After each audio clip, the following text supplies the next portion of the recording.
ஓம் ஸ்ரீ ஸ்ரீம். வணக்கங்க. அனைவரையும் சேனலில் சந்திப்பதில் மிக மகிழ்ச்சி அடைகிறேன். வாராகி ஜெயந்தி, தேய்பிறை பஞ்சமி, என்னெல்லாம் செய்யலாம், எப்படி கொண்டாடலாம், கொஞ்சம் சுருக்கமாக பார்க்கலாங்க.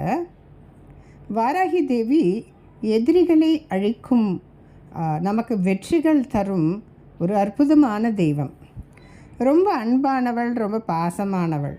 நாம் அவளை பார்த்து பயப்பட வேண்டாம். ஆனால் இது ஒரு உக்ர தெய்வ வழிபாடு, அது உண்மைதான். 28/4/2024 ஞாயிற்றுக்கிழமையும் பஞ்சமியும் சேர்ந்து வருவது நமக்கு ஒரு வரப்பிரசாதம்.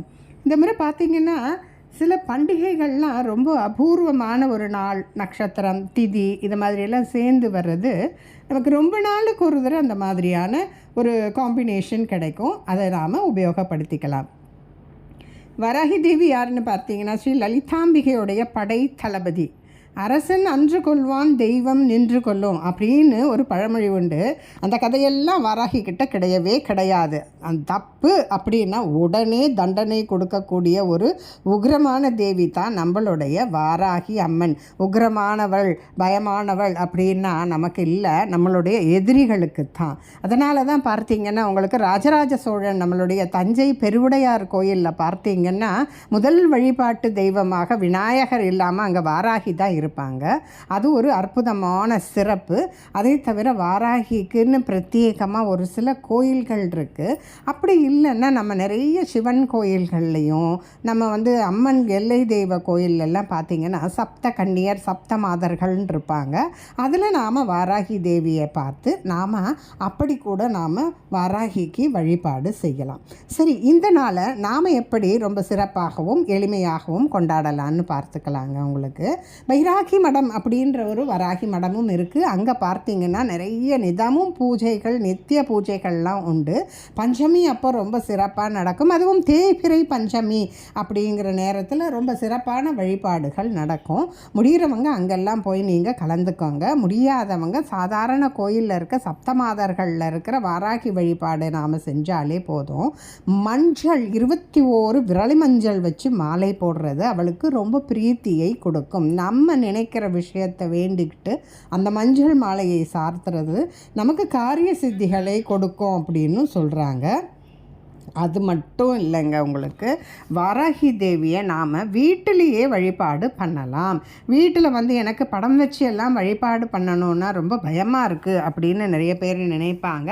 அப்படி நினைக்கிறவங்க நீங்கள் ஒரு விளக்கில் ஆவாகனம் பண்ணி கூட நீங்கள் அந்த பூஜைகளை செய்யலாம். தேவி, எனக்கு இந்த விளக்கில் நீ ஆவாகனம் ஆகிட்டு எனக்கு அருள் கொடுமான்னு சொல்லிட்டு வாராகி தேவியினுடைய ஸ்லோகங்கள்லாம் நிறைய இருக்குது. இப்போது அதையெல்லாம் நீங்கள் படிக்கலாம். இல்லை, எனக்கு படிக்க தெரியாது, படிப்பறிவு இல்லை, ஸ்லோகம் எல்லாம் எனக்கு சொல்ல வராது அப்படிங்கிறவங்க வாராகி தேவியே போற்றி அப்படின்ற ஒரு சின்ன எளிய மந்திரம் கூட சொல்லலாம். பழைய வாராகியின் பதிவுகள் நிறைய இருக்குது. நீங்கள் அதில் எல்லாம் பார்த்து விரிவான விளக்கங்கள் அதில் கொடுக்கப்பட்டிருக்கு. அதை நீங்கள் எடுத்துக்கலாம்.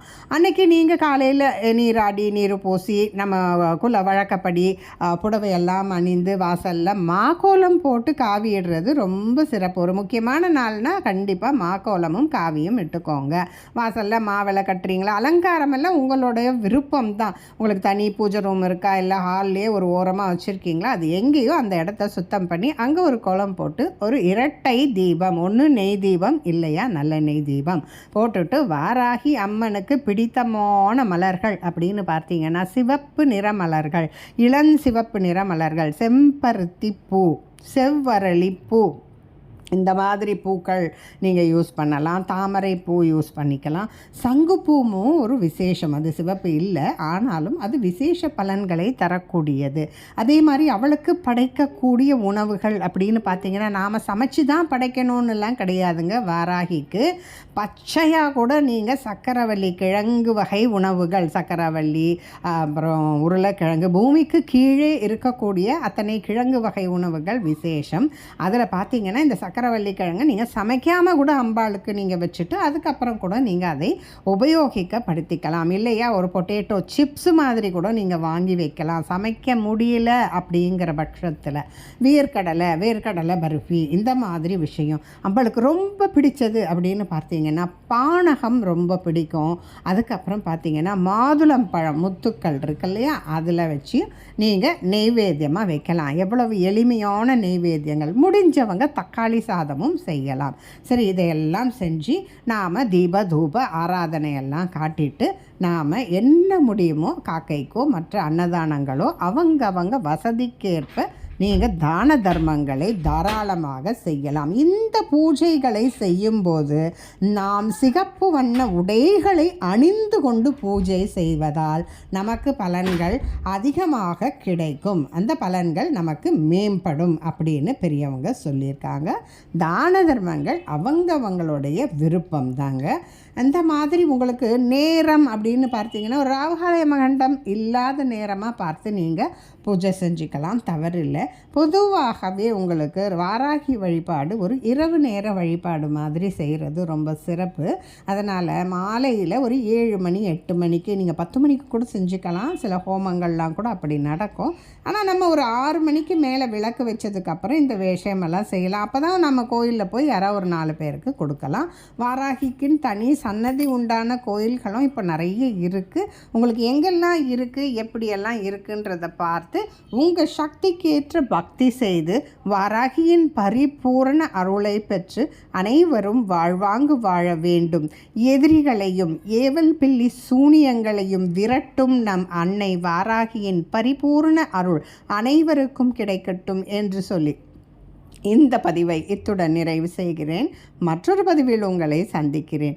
இந்த பதிவுகள்லாம் உங்களுக்கு பிடித்திருந்தால் கட்டாயம் லைக் செய்யவும், ஷேர் செய்யவும், சப்ஸ்கிரைப் செய்யவும் மறந்து விடாதீர்கள். வணக்கம்.